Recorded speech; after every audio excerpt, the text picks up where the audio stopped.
Witam serdecznie w Bibliotece Klubu Kuźnia, Ośrodka Kultury imienia Cypriana Kamila Norwida, na spotkaniu wokół pierwszego polskojęzycznego wydania baśni słoweńskich. Książka będzie miała tytuł Biały Wąż i już niedługo trafi na księgarskie półki.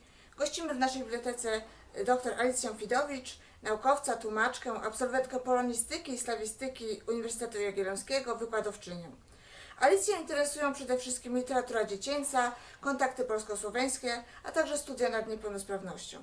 Jest autorką książki Wiejskie dzieciństwo Branko Ciopić i Tadeusz Nowak, a także współredaktorką tomów pokonferencyjnych cyklu Słowiańskie Światy Wyobraźni. Alicja nie tylko przetłumaczyła ten zbiór baśni, ale także zebrała i dokonała wyboru. Gościmy także Natalię Biesiadę-Myszak, która pięknie zilustrowała ten zbiór baśni, graficzkę, uczestniczkę licznych wystaw zbiorowych. Natalia prezentowała także dwie wystawy indywidualne o bardzo poetyckich tytułach: Przetwory z rzeczy powszednich w 2013 roku oraz Podszepty w 2015. Jest finalistką Golden Pinwheel International Illustrators Competition organizowanego w Szanghaju z okazji targów książki dla dzieci w 2015 roku. Wielokrotnie nagradzana w konkursach poetyckich. Publikowała w wydawnictwach pokonkursowych, a także w pismach Konspekt i Kraków. Jest autorką własnego tomiku poetyckiego, wydanego w 2009 roku pod tytułem Pozwolenie na cud. Co ważne, obie są moimi koleżankami z grupy literackiej Sylaba, która od lat działa w naszym ośrodku kultury. Ilustracja polska przeżywa ostatnimi laty swój renesans, natomiast tłumacze są coraz bardziej doceniani za swoją pracę. Dlatego tym bardziej cieszę się, że możemy przybliżyć Państwu nie tylko klimat baśni słoweńskich, ale także tą wyjątkową sztukę tłumaczenia i ilustrowania, niejako przyczynić się do tej nobilitacji tłumaczy. Aby wprowadzić Państwa w klimat, Alicja przeczyta jedną z baśni ze zbioru. Dziękuję. Szanowni Państwo, chciałabym przedstawić baśń pod tytułem Bajka o Drawie. To było w tych czasach, kiedy nasi pradziadowie jeszcze nie znali żyta i pszenicy. Wtedy nad Drawą, w Karyntii, mieszkał bardzo bogaty rybak. Cały swój majątek zdobył poprzez pracowite łowienie ryb w tej rzece. Pełen wdzięczności pewnego dnia zapytał ją: Mamusiu Drawo, jak mogę Ci się odwdzięczyć za to, że pomogłaś mi się wzbogacić? Drawa mu odpowiedziała: Idź daleko w świat. Tam, w dalekim kraju, znajdziesz ludzi, którzy mają biały pszenny i ciemny żytni chleb. Od każdego kup po jednym i przynieś mi. Rybak wyruszył w drogę i dotarł do bogatych, pięknych krajów. Ludzie jedli tam to, czego wcześniej nie znał: piękny chlebek. Kupił tam 2 chleby, tak jak mu nakazała Drawa. Kiedy wrócił, wrzucił 1 chleb pszenny i 1 żytni do Drawy. Wtedy Drawa zaczęła rosnąć i wylała na lewy oraz na prawy brzeg. Kiedy woda spłynęła, na ziemi zaczęły rosnąć piękne żyto oraz złota pszenica.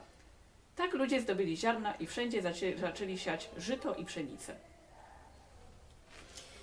Ale zaczniemy może od początku. Dlaczego slawistyka? I czy gdy szłaś na studia polonistyczne i slawistyczne, myślałaś już o tłumaczeniu? Jak to się stało, że zabrałaś się za tłumaczenie? Szczerze mówiąc, kiedy zdecydowałam się na studia slawistyczne, myślałam po prostu o dość ogólnym podnoszeniu swoich kwalifikacji i zdobywaniu nowych umiejętności. Nie myślałam w tym kontekście konkretnie o tłumaczeniu. Tłumaczenie pojawiło się niejako naturalnie podczas zetknięcia się z różnymi dziełami literackimi krajów południowej Słowiańszczyzny. Zajmujesz się naukowo literaturą dziecięcą. Czy to właśnie baśnie wpłynęły na wybór Twojej kariery, czy były jakieś inne jeszcze utwory z tego kręgu? Baśnie w jakimś stopniu na pewno tak, ale nie tylko one. Mam tutaj na myśli również tak zwaną klasykę literatury dla dzieci z przełomu XIX i XX wieku. Myślę tutaj o Konopnickiej, o innych ważnych autorach z tego okresu modernizmu, który wywarł największy wpływ na kształt literatury dla dzieci i młodzieży na całym świecie. No teraz pytanie do Ciebie. Czy jako graficzka myślałaś o ilustrowaniu literatury dziecięcej? Czy to kwestia przypadku? Czy w Twoim życiu baśnie również mają szczególne miejsce? I czy masz jakąś ulubioną baśń? Niekoniecznie z tego zbioru. Dobrze, więc zacznę od tego ilustrowania. Jakby naturalnie przychodzi mi taka narracyjność w pracach wizualnych i dlatego też wyobrażałam sobie, że pracując jako grafik, prędzej czy później chciałabym dotrzeć do tego punktu, gdzie będę ilustrować I tak naprawdę myślałam o ilustracji prasowej, myślałam o różnych innych formach ilustracji, natomiast ilustrowanie literatury dziecięcej wydawało mi się zawsze takim najwdzięczniejszym tematem, zwłaszcza, że dziecko to jest odbiorca niezwykle wymagający, a jednocześnie bardzo otwarty na różne rozwiązania formalne.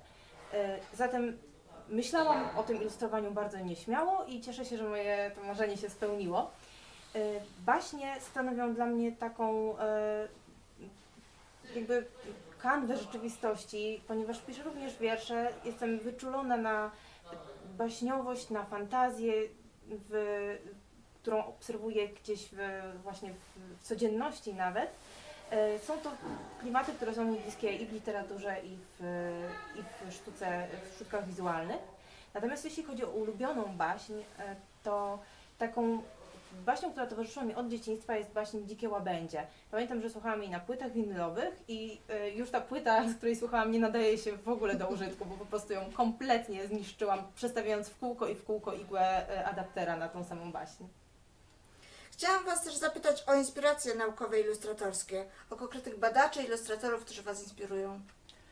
Tutaj może odwołam się do dwóch pań profesor, z którymi miałam kontakt podczas pobytu w Lublanie zimą 2018-2019 i chciałabym im tutaj przy okazji bardzo podziękować. Chciałabym podziękować przede wszystkim pani profesor Milenie Milewie-Blażyć, która jest najbardziej znaną badaczką literatury dziecięcej nie tylko w Słowenii, ale też jedną z najbardziej cenionych na całym świecie. Oto ona mi pomagała w wyborze tych baśni, pomogła mi też we wprowadzeniu teoretycznym i ogólnie bardzo jestem jej wdzięczna za merytoryczne wsparcie. Za to samo jestem również wdzięczna pani profesor Monice Kropej-Telban ze Słoweńskiej Akademii Nauk i Sztuk. Dla mnie taką inspiracją, czy takim mistrzem ilustracji jest duński ilustrator Jon Klassen. On, między innymi ilustrowane przez niego książki są wydawane w Polsce przez wydawnictwo Dwie Siostry. Oprócz tego drugim takim niezwykle fascynującym dla mnie twórcą jest Sean Tan. To jest twórca, który po mistrzowsku prowadzi taką wizualną narrację. To jest coś niezwykłego i bardzo polecam, jeżeli ktoś jeszcze nie zna, to bardzo polecam, żeby się zapoznać z tą twórczością. Natomiast z rodzimych ilustratorów ogromne wrażenie robią na mnie prace Joanny Koncecho, ze względu na mistrzowskie operowanie wybranymi, bardzo zawężonymi środkami formalnymi, a także praca Emilii Dziubak z tych takich nowych artystów. Natomiast chciałabym jeszcze też wspomnieć o książkach, które towarzyszyły mi od dzieciństwa, ponieważ wydaje mi się, że gdzieś tam jest taka moja nawet nieuświadomiona inspiracja, dlatego że rodzice czytali mi książki wydawane w serii Poczytaj mi mamo naszej księgarni jeszcze dawno temu w takich małych formatach i mimo, że nie pamiętam nazwisk tych ilustratorów, to oni również ogromnie na mnie wpłynęli. A czym jest w ogóle dla Ciebie ilustracja i jak według Ciebie wierna powinna być literaturze? Jak wiele powinna dawać do wolności interpretacyjnej? Czym różni się dla Ciebie ilustrowanie od innych rodzajów grafiki, jakim się zajmujesz? Może zacznę od końca, czym się różni. Ilustrowanie na pewno pozwala na budowanie, a nawet wymaga budowania narracji przy pomocy środków wizualnych, co jest dla mnie zawsze bardzo fascynującym procesem i w ogóle też od strony takiej teoretycznej fascynuje mnie to, w jaki sposób sztuka potrafi tą narrację budować.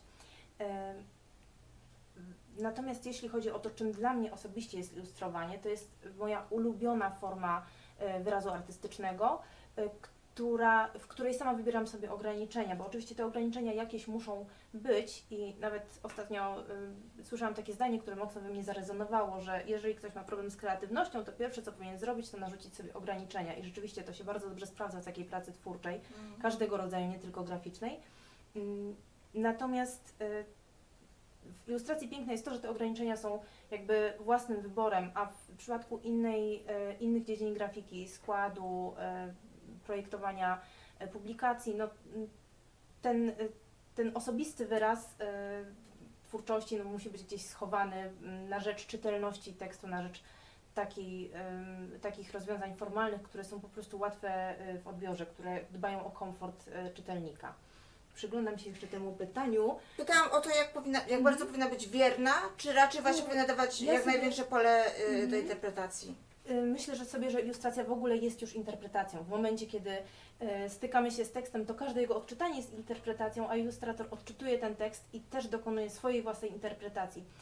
I wyobrażam sobie tą literaturę oraz ilustrację jako takie dwie nitki narracyjne, które po prostu biegną obok siebie i tworzą taki polifoniczny utwór wspólny.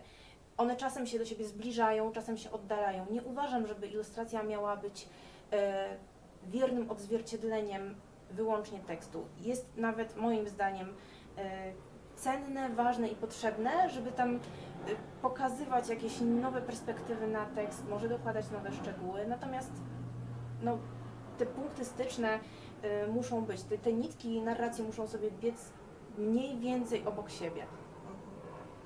Obie jesteście poetkami, członkiniami grupy literackiej Sylaba i muszę zapytać o to, czy pisanie poezji bardzo wpływa na Waszą działalność naukową i graficzną? W moim przypadku to są dwie zupełnie różne rzeczy. Potrafię to rozdzielić, tworzenie poezji i działalność naukową. Ale czy to wpływa jakoś na siebie, to Twoje zainteresowanie poezją, to, że sama tworzysz, piszesz, czy to jakoś ułatwia pracę tłumacza na przykład i naukowca? Trudno powiedzieć, dlatego że zupełnie inaczej oceniam to, co sama stworzę. Mam też świadomość, że przekład zostanie zupełnie inaczej odebrany przez odbiorców różnych, w różnym wieku. Zarówno takich, którzy mają za sobą przygotowanie teoretyczne, jeżeli chodzi o teorię przekładu, jak i takich, którzy takiego przygotowania nie mają. Dlatego powiedziałabym, że nie do końca to wpływa na siebie.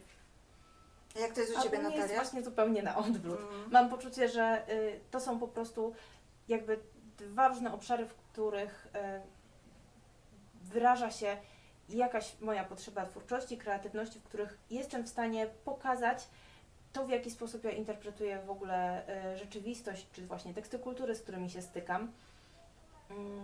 Nie powiedziałabym, że mają te dwie dziedziny na siebie taki bezpośredni wpływ, bo na przykład byłoby mi trudno i wydaje mi się, że byłoby dużym nadużyciem, gdybym próbowała ilustrować swoje własne teksty, chociaż moja praca dyplomowa akurat była w całości mojego autorstwa, była to nomen omen bajka napisana przeze mnie i zilustrowana i złożona przeze mnie.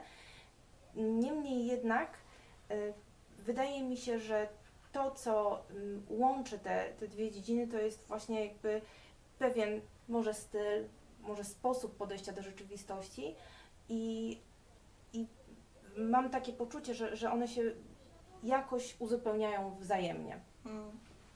Dziękuję Wam bardzo za rozmowę, a Państwa serdecznie zachęcam do sięgnięcia po zbiór Biały Wąż, niezależnie od wieku.